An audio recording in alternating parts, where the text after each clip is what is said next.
संख्यांमधील पूर्णांकयुक्त अपूर्णांक कसा असतो आणि कशा प्रकारे आपल्याला ही उदाहरणं सोडवायची आहेत ते बघणार आहोत।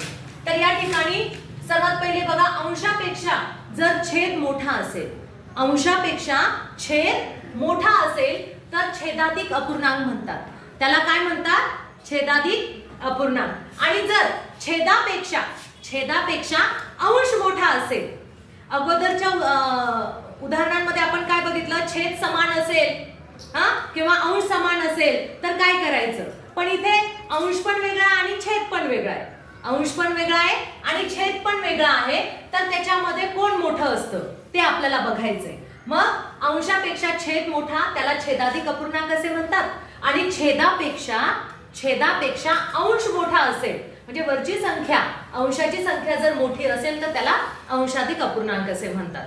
तर यावर जर तुम्हाला उदाहरणं विचारली तर फक्त लक्षात ठेवायचं, छेदापेक्षा अंश मोठा आहे, छेदापेक्षा अंश मोठा आहे तर अंशाधिक अपूर्णांक। आणि इथे अंशापेक्षा छेद मोठा आहे, 3पेक्षा 5 मोठे आहेत की नाही, 6पेक्षा 11 मोठे आहेत, 5पेक्षा 7 मोठे आहेत, म्हणजे छेदाची संख्या मोठी आहे म्हणून तो छेदाधिक अपूर्णांक। इथे 12 म्हणजे अंशामधली संख्या मोठी आहे छेदापेक्षा, 17 मोठे आहेत 8 पेक्षा, 21 मोठे आहेत 4 पेक्षा, म्हणजे हे काय झाले, अंशाधिक अपूर्णांक। लक्षात राहील, तुम्हाला ऑप्शन मध्ये विचारले जातील यामधला छेदाधिक अपूर्णांक कोणता आहे, अंशाधिक अपूर्णांक कोणता आहे, तर ते तुम्हाला ओळखता आलं पाहिजे। पुढे बघा, पूर्णांकयुक्त अपूर्णांक म्हणजे काय, ज्या संख्येमधील एक भाग पूर्णांक असतो म्हणजे पूर्ण संख्या असती व एक भाग जो आहे तो छेदाधिक अपूर्णांक असतो, त्या संख्येस पूर्णांकयुक्त अपूर्णांक असे म्हणतात। फॉर एक्झाम्पल बघा, इथे पूर्ण संख्या दिसती तुम्हाला 2, किती आहे 2 आणि त्याच्या समोर 1/4 अशा प्रकारची संख्या।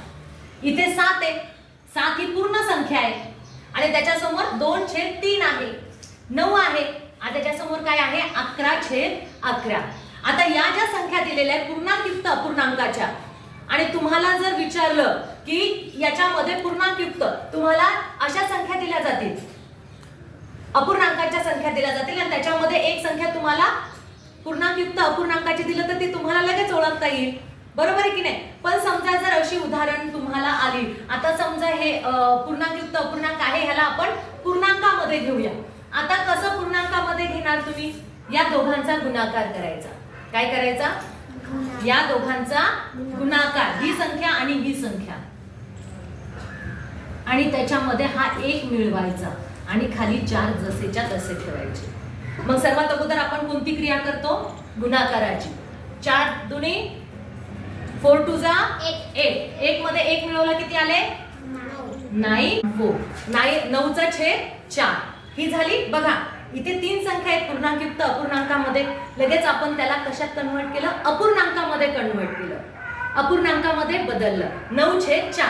मग आता सांगा बरं, 7 पूर्णांकयुक्त अपूर्णांकामध्ये ही संख्या अशी लिहिली, मग किती होईल सांगा बरं पटकन, कशाचा गुणाकार करायचा आणि बेरीज करायची। आता इथे वरती संख्या कोणती येईल अंशामध्ये,